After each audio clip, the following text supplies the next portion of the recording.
आज शुरू करते हैं इनवर्स। तो inverse of an element, inverse of a function, ठीक है, ये चीज़ें हम समझेंगे। ये और इन्वर्टिबल फंक्शन क्या होता है, ये सारी बातें हम समझेंगे।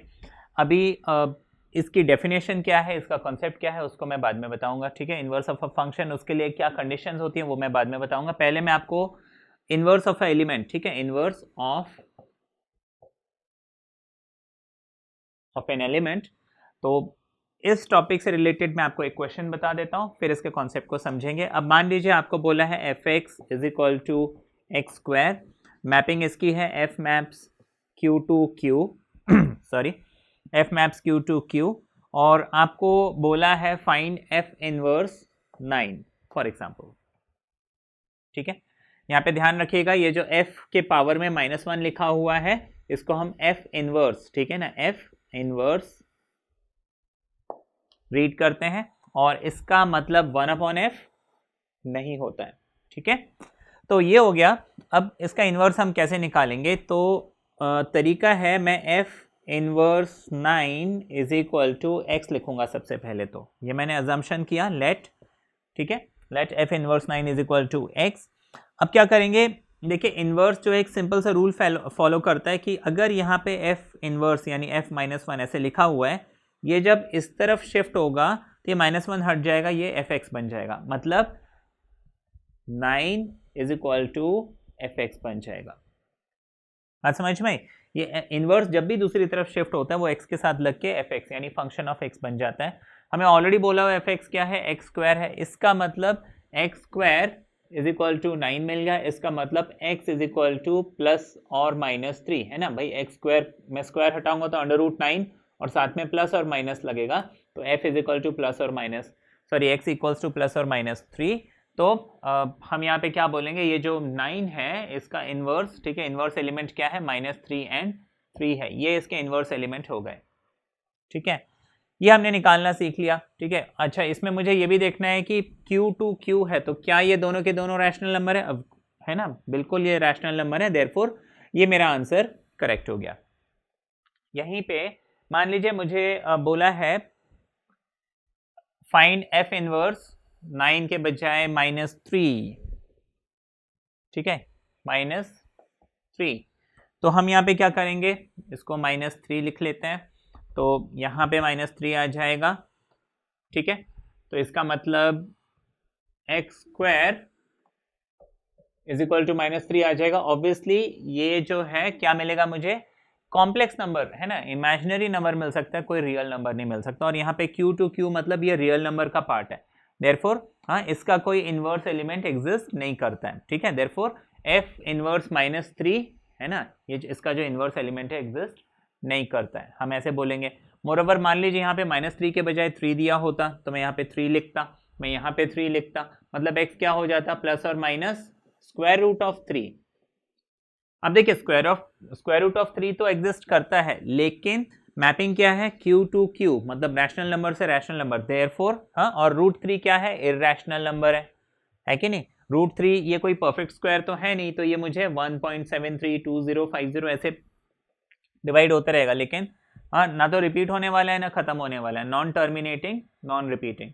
तो इसका भी है ना f इनवर्स 3 मतलब इसका इनवर्स एलिमेंट जो है ये भी एग्जिस्ट नहीं करता है, क्योंकि हम रैशनल नंबर की बात कर रहे हैं। अगर यहाँ पे real number two real number दिया होता, ठीक है ना, real number two real number दिया होता तो f इनवर्स 3 की वैल्यू मैं लिख सकता था, लेकिन अभी मैं Q टू Q अगर दिया हुआ है तो मैं नहीं लिख सकता हूँ, ठीक है। अब हम समझेंगे definition inverse of an element, ठीक है। ये इनवर्स निकालना तो आपने सीख लिया, लेकिन इसका मतलब क्या है वो तो मालूम हो भाई, है ना। इनवर्स क्या है, इनवर्स की डेफिनेशन क्या है, इनवर्स एलिमेंट क्या है, उसके बाद इन्वर्टिबल फंक्शन क्या है, ये सारी चीजें हम समझेंगे। अब देखिए,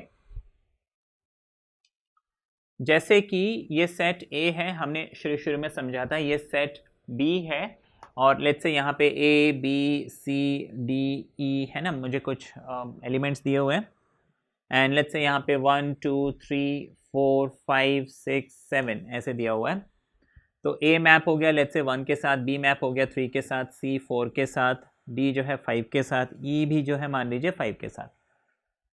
तो इन्वर्स, देखिए इन्वर्स में मैं क्या कर रहा हूँ, उल्टा प्रोसेस कर रहा हूँ। अभी मैं बोल रहा हूँ ए जो है 1 के साथ मैप हो रहा है, इन्वर्स में मैं क्या बोल रहा हूँ कि 1 का प्री इमेज ए है। इन्वर्स में हम कर क्या रहे हैं, इन्वर्स ऑफ एन एलिमेंट में मैं किसी एलिमेंट के प्री इमेज को ढूंढ रहा हूँ, माना मैं 1 के प्री इमेज को ढूंढ रहा हूँ, 1 का प्री इमेज ए है, मैं 3 का प्री इमेज ढूंढ रहा हूँ, 3 का प्री इमेज बी है, 4 का प्री इमेज ढूंढ रहा हूँ, सी है, 5 का प्री इमेज ढूंढ रहा हूँ, तो मैं क्या बोलूंगा, 5 के 2 प्री इमेज है, डी और ई, ठीक है ना। अगर पूछा जाए कि 6 के प्री इमेज क्या है, तो हम बोलेंगे 6 का प्री इमेज एग्जिस्ट नहीं करता है, ठीक है ना, 6 का कोई भी प्री इमेज नहीं है, 7 का कोई भी प्री इमेज नहीं है, 2 का कोई भी प्री इमेज नहीं है। तो इनवर्स माना मैं अगर रिवर्स ऑर्डर में जाता हूं, को डोमेन में कोई भी एक एलिमेंट उठाता हूं, तो देख basically inverse of an element माना क्या पूछा जा रहा है कि को डोमेन में जो भी मैंने कोई एक एलिमेंट उठाया तो उस एलिमेंट का प्री इमेज है या नहीं। इनवर्स ऑफ एन एलिमेंट का मतलब कोई भी को डोमेन में जो मैंने एलिमेंट उठाया क्या उसका प्री इमेज है नहीं है। अगर नहीं है तो बोलेंगे इनवर्स एलिमेंट एग्जिस्ट नहीं करता, अगर है तो बोलेंगे इनवर्स एलिमेंट एग्जिस्ट करता है, ठीक है। अब ये तो हो गई एक इंडिविजुअल एलिमेंट की बात, ठीक है ना, इनवर्स ऑफ एन एलिमेंट, ठीक है। कोडोमेन में मैंने किसी एक मेंबर को उठाया और देखा हाँ इसका प्री इमेज है नहीं है, नहीं है तो बोल दिया डज नॉट एग्जिस्ट, है तो बोल दिया एग्जिस्ट, ठीक है, इतनी सी कहानी। अब इनवर्स ऑफ अ फंक्शन, ठीक है, हम आते हैं नेक्स्ट कॉन्सेप्ट पे, वो है इनवर्स ऑफ अ फंक्शन, ठीक है।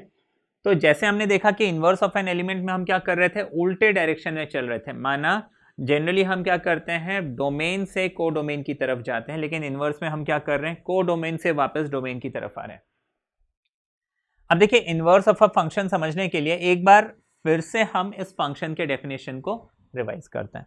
अच्छा, फंक्शन की डेफिनेशन क्या है आपको बहुत अच्छे से याद है ठीक है, हम इस मैपिंग के ही कॉन्सेप्ट में समझाते हैं कि देखिए यहाँ पे मेरे पास मान लीजिए जितने भी एलिमेंट हैं वो किसी ना किसी एलिमेंट के साथ यहाँ पे मैप होना चाहिए। ए 1 के साथ मैप हो गया, ठीक है, बी जो है 3 के साथ मैप हो गया, सी जो है 4 के साथ मैप हो गया, ठीक।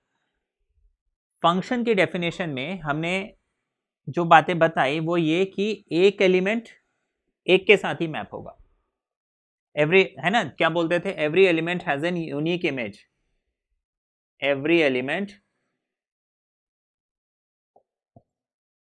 हैज ए यूनिक इमेज, ठीक है ना। ये जिस पे मैप हो रहा है, जैसे 1 जो है ये क्या है, एक ही इमेज है, ठीक है। तो फंक्शन की डेफिनेशन में हमने एक तो बोला every element has a unique image, है ना, और दूसरा मतलब कोई भी फंक्शन के लिए ये दो चीजें बहुत इंपॉर्टेंट है। पहली चीज कि हर एलिमेंट का जो है यूनिक इमेज होना चाहिए, दूसरा क्या, हाँ कोई भी एलिमेंट यहाँ पे अनमैप्ड नहीं होना चाहिए, माना ऐसा कोई भी एलिमेंट, मान लीजिए मैं यहाँ पे ए बी सी है और एक और एलिमेंट में यहाँ पे डी लिख लेता हूँ और मान लीजिए डी खाली बैठा हुआ है, इसका कोई इमेज है ही नहीं, तो ऐसे सिचुएशन में इसको हम बोलेंगे नॉट अ फंक्शन। यहाँ पे कोई भी खाली नहीं होना चाहिए, हर किसी का कोई ना कोई इमेज होना चाहिए। तो पहली कंडीशन है ना, एक जो है सिर्फ एक के साथ मैप हो सकता है, देखो दो सिंगल मेंबर के साथ मैप हो सकते हैं, मान लीजिए ये बी भी अगर 1 के साथ मैप हो गया और डी जो है 3 के साथ मैप हो गया, वो चलेगा, है ना, 2 एलिमेंट 3 एलिमेंट सब एक ही के साथ मैप हो रहे हैं तो भी हम फंक्शन बोलेंगे। लेकिन यहाँ पे कोई भी खाली नहीं होना चाहिए और हर एलिमेंट की इमेज होनी चाहिए और एक ही होनी चाहिए। ये ए जो है 1 के साथ भी मैप हो रहा है, 2 के साथ भी मैप हो रहा है, तब इसको फंक्शन नहीं बोलेंगे, ठीक है। ये फंक्शन की डेफिनेशन है, ये हमने समझा था। अब inverse of a function, inverse of a function में फंक्शन को कहां से देख रहा हूं, उल्टे डायरेक्शन से। तो ये जो डेफिनेशन है कि every element has a unique image and every element has an image, है ना, हर एलिमेंट का कोई ना कोई जोड़ीदार है। मान लीजिए यहाँ पे ऐसे हम बोल सकते हैं कि ये कुछ स्टूडेंट्स है, ये 4 स्टूडेंट हैं, तो हर स्टूडेंट किसी के साथ किसी को पार्टनर बना के बैठा है ना, वो अकेला नहीं बैठा हुआ है, ठीक है, खाली नहीं है, वो किसी ना किसी के साथ जोड़ी बना के बैठा है, कोई ना कोई उसका पार्टनर है ऐसे। अब इनवर्स में क्या है, हम इस तरफ से देखेंगे, अब यहाँ पे तो देखो बहुत सारे खाली बैठे हुए हैं, तो अगर मैं इधर से देख रहा हूं तो ये फंक्शन तभी बनेगा जब यहाँ पे कोई भी खाली ना बैठा हो और कोई भी दो के साथ मैप ना हो रहा हो। जैसे मान लीजिए अभी ए बी सी 1 2 3, ये ए 1 के साथ मैप हो रहा है, बी भी 1 के साथ मैप हो रहा है, सी 2 के साथ मैप हो रहा है। क्या हम इसको फंक्शन बोलेंगे? हाँ जी। अब मैं इसको रिवर्स डायरेक्शन में देखता हूं, क्या ये रिवर्स, अच्छा इस 3 को हम हटाते हैं पहले। तो अब देखिए यहाँ पे कोई खाली तो बैठा नहीं है, मैं रिवर्स डायरेक्शन में देख रहा हूँ फंक्शन है कि नहीं, यहाँ पे कोई भी खाली नहीं बैठा है ना। 1 और 2 है, दोनों किसी ना किसी के साथ मैप हो रहे हैं रिवर्स डायरेक्शन में। लेकिन फंक्शन का दूसरा रूल कहता है, जो मैंने पहले लिखा था, कि every element must have an unique image, यानी कि हर एलिमेंट की एक ही इमेज होनी चाहिए। लेकिन ये जो नंबर 1 है इसकी 2 इमेज हो गई। अगर मैं इधर से देखता हूँ तो ए और बी, जो कि फंक्शन के डेफिनेशन को वायलेट करता है। देयरफॉर हाँ, ये इसको हम क्या बोलेंगे? Many one. इधर से है ना, यहां से अगर मैं ऐसे देख रहा हूं तो हम इसको क्या बोलते हैं? Many one function. तो मैनी वन फंक्शन जो है रिवर्स डायरेक्शन में फंक्शन नहीं हो सकता, क्योंकि रिवर्स डायरेक्शन में देख रहा हूं तो प्रॉब्लम आ रही है। अच्छा, अब यहां पे अगर मैं एक और एलिमेंट डाल देता हूं तो वैसे ही वॉयलेट हो जाएगा, भाई ये खाली बैठा हुआ है, नॉट अ फंक्शन। मतलब अगर फंक्शन इनटू हुआ है ना, अगर यहाँ एक भी एलिमेंट खाली बैठ जाता है तो हम उसको क्या बोलते थे? इनटू। और अगर कोई भी एलिमेंट यहाँ खाली नहीं है तो बोलते थे ऑन टू। अगर इनटू फंक्शन है तो उसको, वो भी रिवर्स डायरेक्शन में फंक्शन नहीं हो सकता, है ना। ये इतना समझ में आ गया। अब देखिए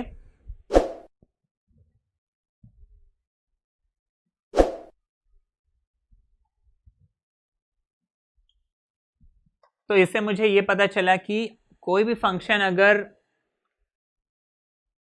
मैनी वन है तो रिवर्स डायरेक्शन में फंक्शन नहीं बन सकता। कोई भी फंक्शन अगर इनटू है तो रिवर्स डायरेक्शन में फंक्शन नहीं बन सकता। तो जाहिर सी बात है कि कोई भी फंक्शन उल्टे डायरेक्शन में भी फंक्शन हो, उसके लिए वो 1 1 होना चाहिए और ऑन टू होना चाहिए, जिसको हम बाइजेक्शन बोलते हैं। ठीक है, तो मान लीजिए ये एक फंक्शन है ए बी सी, ठीक है, एंड लेट्स से 1 2 3। तो ए जो है 2 के साथ मैप हो रहा है, बी जो है 1 के साथ मैप हो रहा है, सी जो है 3 के साथ मैप हो रहा है। तो रिवर्स डायरेक्शन में देखूंगा तो 1 का एक ही इमेज है, 2 का भी एक ही इमेज है, 3 का भी एक ही इमेज है, और यहाँ पे कोई भी मेंबर खाली नहीं बैठा हुआ है। तो ये यहाँ से यहाँ पे देखो तो भी फंक्शन है, यहाँ से यहाँ पे देखो तो भी फंक्शन है। तो बाइजेक्शन जो है वो उल्टे डायरेक्शन में भी फंक्शन मिल रहा है। लेकिन अगर मैनी वन होता तो भी उल्टे डायरेक्शन में फंक्शन नहीं बनता, इनटू होता तो भी उल्टे डायरेक्शन में फंक्शन नहीं बनता। तो इनवर्स ऑफ अ फंक्शन, जैसे कि हम समझ रहे थे इनवर्स ऑफ अ फंक्शन, तो इनवर्स ऑफ अ फंक्शन के लिए ये कंडीशन, हाँ कंडीशन आपने समझा क्या? कि कोई भी फंक्शन का इनवर्स निकालने के लिए, मतलब वो उल्टे डायरेक्शन में भी फंक्शन बन जाए, उसके लिए बहुत जरूरी है कि वो 1 1 और ऑन टू यानी बाइजेक्शन हो। देयरफॉर है ना, अच्छा किसी भी फंक्शन का अगर इनवर्स एग्जिस्ट करता है तो हम बोलते हैं invertible for a function to be invertible. ठीक है ना, कोई भी फंक्शन इन्वर्टिबल हो उसके लिए इट शुड बी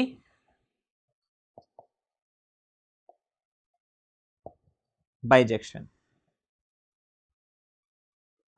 ठीक है, कोई भी फंक्शन इन्वर्टिबल हो मतलब वो उल्टे डायरेक्शन में भी फंक्शन हो, इसके लिए बहुत जरूरी है कि वो फंक्शन क्या होना चाहिए? बाइजेक्शन, माना 1 1 एंड ऑन टू होना चाहिए, तभी वो रिवर्स डायरेक्शन में भी क्या होगा? एक फंक्शन होगा। तो इनवर्स ऑफ एन एलिमेंट तो देख लिया। इनवर्स ऑफ एन एलिमेंट माना मैं किसी भी फंक्शन का, मैं ना पीछे की तरफ देखूंगा कोई प्री इमेज एग्जिस्ट करता है कि नहीं। अब इनवर्स ऑफ अ फंक्शन, तो इनवर्स ऑफ अ फंक्शन मतलब रिवर्स डायरेक्शन में क्या ये फंक्शन है? तो उसके लिए हमें सबसे पहले तो कंडीशन को समझा कि वो फंक्शन क्या होना चाहिए? बाइजेक्शन होना चाहिए, तभी उसका इनवर्स हम ढूंढ सकते हैं। तो चलिए अब इसमें कुछ एग्जांपल्स हम देखते हैं। तो लेट्स से ए आपको कोई भी एक सेट दिया है 1 2 3 and 4, and let's say b आपको सेट दिया हुआ है 2 4 6 एंड 8। ठीक है, एंड लेट्स से फंक्शन डिफाइन किया हुआ है f(x) = 2x। अब आपको बोला है कि इस फंक्शन को मुझे ऑर्डर्ड पेयर के फॉर्म में लिखना है और इसका इन्वर्स, अगर इन्वर्स भी जो है लिखना है। तो देखिए सबसे पहले तो F x equals to 2x, इसका ये मतलब हुआ कि मैं x की जगह अगर 1 डालूंगा तो मुझे, अच्छा यहाँ पे मैपिंग क्या है, f maps a to b, ठीक है, f maps a to b। अब 1 का डबल है ना, 2 into 1 and that should be 2, ठीक है, f2। यहाँ पे x की वैल्यू मुझे कहाँ से लेनी है, a से, और fx की वैल्यू कहाँ से लेनी है, b से। इस बात का हमें ध्यान रखना होता है, ठीक है, हमेशा x इनपुट जो है सेट a से लेते हैं, आउटपुट जो है वो सेट b में होना चाहिए। तो f2 क्या हो जाएगा, 2 इंटू 2 यानी कि 4, f3 क्या हो जाएगा, 2 इंटू 3 यानी कि 6, और f4 क्या हो जाएगा, शुड बी 8। तो हमने ये देखा कि यहाँ पे 1 जो है वो 2 के साथ पेयर हो रहा है, 2 जो है 4 के साथ, 3 जो है 6 के साथ, 4 जो है 8 के साथ, है ना, सबके पार्टनर बन गए। अब इस फंक्शन को अगर मैं ऑर्डर्ड पेयर के फॉर्म में लिखना भी चाहता हूँ, ठीक है, तो मैं इसको कैसे लिखूंगा, ये तो आप बहुत इजीली लिख सकते हैं, ठीक है, हमेशा x पहले और fx बाद में, है ना, fx को आप y भी कई बार हम y कई बार लिखते हैं। तो देयरफॉर ये जो फंक्शन f है it can be written as 1, 2, क्योंकि 1 की इमेज 2 है, 2, 4 एंड 3, 6 एंड 4, 8, ये हो गया, ठीक है, this is the function 1 pairs with 2, 2 pairs with 4 and so on. अब देखिए ये तो हमने फंक्शन को लिख दिया, अब मुझे चेक करना पड़ता है कि क्या ये फंक्शन 1, 1 और ऑन टू, ठीक है ना, 1, 1 एंड ऑन टू दोनों कंडीशन सेटिस्फाई करना चाहिए, मतलब this has to be a bijection. तो क्या है, 1, 1 तो है ही, देखिए हर एक एलिमेंट एक के साथ ही मैप हो रहा है, प्लस सेट बी में मेरे पास कोई भी ऐसा नहीं है जो खाली बैठा हो, तो ये 1, 1 भी है, ऑन टू भी है, मतलब बाइजेक्शन है। तो ऐसे सिचुएशन में इसका इन्वर्स एग्जिस्ट करता है, और इन्वर्स को हम एफ इन्वर्स ऐसे लिखते हैं। एफ इन्वर्स आप क्या करेंगे, कैलकुलेट करने की ज़रूरत नहीं है, जो आपको फंक्शन दिया हुआ है उसमें ही ये जो ऑर्डर्ड पेयर्स हैं इसको सिर्फ फ्लिप कीजिए, यानी कि 2, 1, 4, 2, 6, 3 एंड 8, 4, ये हो गया। तो ये हमने इन्वर्स लिख दिया, ठीक है। तो इन्वर्स लिखने का सबसे इजीएस्ट तरीका है कि अगर मुझे ऑर्डर्ड पेयर दिया हुआ है तो इन्वर्स करना क्या है, सिर्फ ऑर्डर्ड पेयर्स को फ्लिप करना है और कुछ भी नहीं करना है। लेकिन बहुत ज़रूरी बात, आपको सिर्फ ये देखना है कि, है ना, इन्वर्स निकालने से पहले ये जो सेट बी है इसमें कोई भी एलिमेंट ऐसा तो नहीं है एक्स्ट्रा है। मान लीजिए यहाँ पे एक एक्स्ट्रा एलिमेंट मैं दे देता हूँ 9, ठीक है। हाँ, अब फंक्शन तो हम लिख सकते हैं 1, 2, 2, 4, 3, 6, 4, 8, एफ तो निकाल सकते हैं, लेकिन एफ इनवर्स नहीं लिख सकते, क्योंकि यहाँ पे ये जो एक एलिमेंट एक्स्ट्रा आ गया इसने प्रॉब्लम क्रिएट कर दी। तो इन बातों का हमें ध्यान रखना है, ठीक है। इसीलिए हम इनवर्स निकालने से पहले हाँ चेक करते हैं वो 1, 1 एंड ऑन टू है या नहीं है। अगर दोनों में से एक भी कंडीशन सेटिस्फाई नहीं हुई, मैं इसके इनवर्स को नहीं लिख सकता हूँ, ठीक है। दिस इज रियली इंपॉर्टेंट, ये आपके ध्यान पे रहे। अच्छा, इसके बाद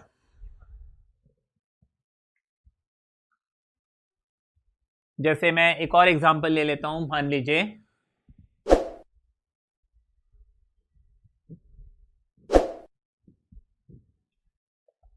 मैंने बोला f maps s to s, जहां पे एस आपको क्या दिया हुआ है, 1, 2 एंड 3, ठीक है, ये आपको दिया हुआ है। अब मैं यहाँ पे मान लीजिए 2-3 फंक्शंस आपको बताता हूँ, ठीक है। अब आपको इसमें बताना है कौन से फंक्शन इन्वर्टेबल हैं, कौन से फंक्शन इन्वर्टेबल नहीं हैं, ठीक है। क्वेश्चन मैं आपको बता देता हूँ,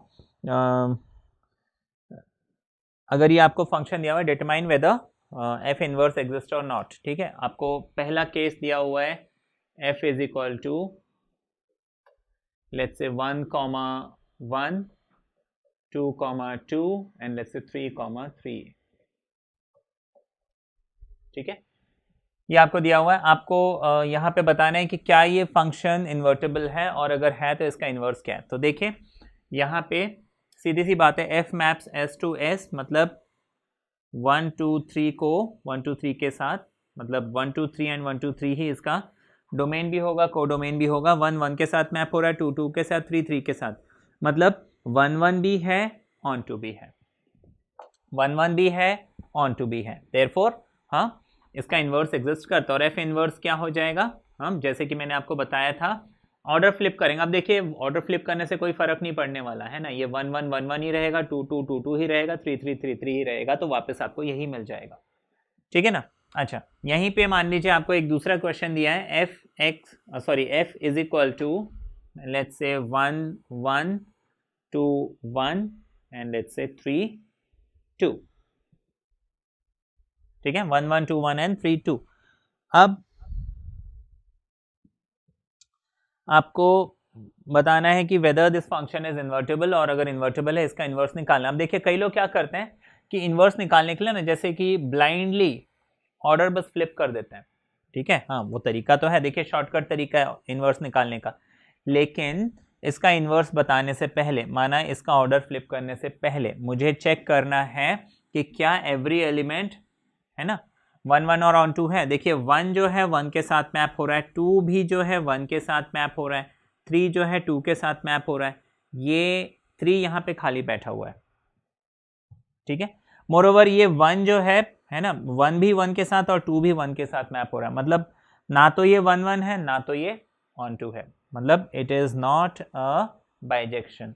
बाइजेक्शन नहीं है तो हम क्या लिखेंगे, F inverse does not exist, F inverse does not exist, या फिर एफ इज नॉट इन्वर्टेबल, ठीक है, हम सीधे सीधे बोल देंगे the function is not invertible.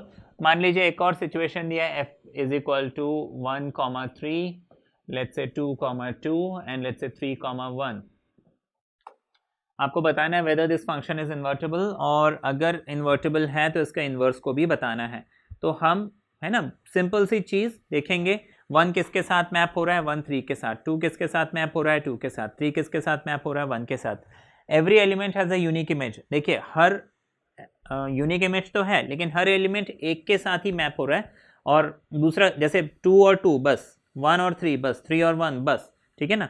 तो कोई भी दो एलिमेंट की सेम इमेज नहीं है यहाँ पे, तो 1 1 है। अच्छा फिर ऑन 2 भी है क्योंकि यहाँ पे कोई भी खाली बैठा हुआ नहीं है, सबका कोई ना कोई पार्टनर है, ठीक है ना, तो कोई भी अकेला नहीं है, सबकी दोस्ती किसी ना किसी के साथ है, ठीक है, सबकी दोस्ती है मतलब इट इज इन्वर्टेबल, ठीक है। अगर हर आदमी का एक ही फ्रेंड होगा, ठीक है, एक ही दोस्त होगा, ठीक है, एक ही दोस्त होगा और यहाँ पे कोई भी खाली नहीं बैठा होगा, सबकी किसी ना किसी से दोस्ती होगी, तो हम क्या बोलेंगे, इन्वर्टेबल। तो यहाँ पे देखो कोई भी खाली नहीं बैठा, सबकी किसी ना किसी से दोस्ती है, तो इन्वर्टेबल है, therefore F is invertible in this situation, ठीक है। और इसका इन्वर्स हम कैसे निकालेंगे, फ्लिप करेंगे, 3 1 2 2 एंड 1 3। देखिए इन्वर्ट करने से वापस आपको वही ओरिजिनल क्वेश्चन मिल रहा है, ठीक है। एक एग्जाम्पल और देखते हैं, मान लीजिए आपको f maps a to b दिया हुआ है, ठीक है, एंड लेट्स से ए इज इक्वल टू दिया हुआ है 1 2 and 3, and let's say b is equal to दिया हुआ है ए बी एंड सी, ठीक। अब लेट्स से आपको बोला है 1 2 और 3 जो है रिस्पेक्टिवली ए बी और सी के साथ मैप हो रहे हैं, मतलब f1 is a, f2 is b, f3 is c, तो ये फंक्शन बेसिकली क्या बन जाएगा, 1 and a, 2 with b and 3 with c, ये बन गया हमारा फंक्शन, ठीक है, सॉरी एफ, ये एफ फंक्शन बन गया। अब आपको यहाँ पे लेट्स से प्रूव करना है या फाइंड करना है एफ इनवर्स, ठीक है, एफ इनवर्स का एफ इनवर्स निकालना है। तो देखिए एफ इनवर्स का एफ इनवर्स कैसे निकालेंगे, सबसे पहले तो मैं एफ इनवर्स निकालता हूँ, तो एफ इनवर्स क्या बन जाएगा, 1a जो है a1 बनेगा, 2b जो है b2 बनेगा, एंड 3c जो है c3 बनेगा, ये एफ इनवर्स आ गया। अब मुझे क्या करना है, इस एफ इनवर्स का भी एफ इनवर्स निकालना है, तो एफ इनवर्स का भी एफ इनवर्स। तो अब हमने कॉन्सेप्ट तो यही समझा कि भाई एफ किसी भी चीज़ का इन्वर्स निकालना मतलब उसको सिर्फ फ्लिप करो और कुछ नहीं करो, तो मैं क्या करूँगा, इसको वापस से फ्लिप करूँगा, तो 1a जो है a1 जो है 1a बनेगा, b2 जो है 2b बनेगा, एंड c3 जो है 3c बनेगा। एंड हमने यहाँ पे क्या देखा, f इनवर्स जो है, ठीक है ना, f इनवर्स जो है वापस मुझे f मिल गया, ठीक है ना, मेरा ओरिजिनल क्वेश्चन ओरिजिनल फंक्शन जो है वो मेरे पास आ गया, ठीक है। सॉरी ये कॉम्पोजिशन नहीं, हम f इनवर्स ऐसे लिखेंगे, f इनवर्स का भी f इनवर्स मैं निकाल रहा हूँ, तो एफ इनवर्स का एफ इनवर्स हमने निकाला तो मुझे क्या मिल गया, हाँ वापस ओरिजिनल फंक्शन जो एफ है वो मिल गया। Therefore F inverse inverse is F, ठीक है ना। एफ इनवर्स का एफ इनवर्स अगर मैं निकालता हूं तो मुझे वापस एफ मिल जाएगा, ठीक है। ये एक इंपॉर्टेंट प्रॉपर्टी भी है जो हमें ध्यान में रखना है, ठीक है ना। तो एफ इनवर्स इनवर्स, इसको F inverse F inverse F inverse inverse ऐसे लिख सकते हैं, ठीक है। एफ इनवर्स इनवर्स मतलब आप इनवर्स का वापस इनवर्स निकाल रहे हो तो आपको ओरिजिनल फंक्शन मिल जाता है, ठीक है।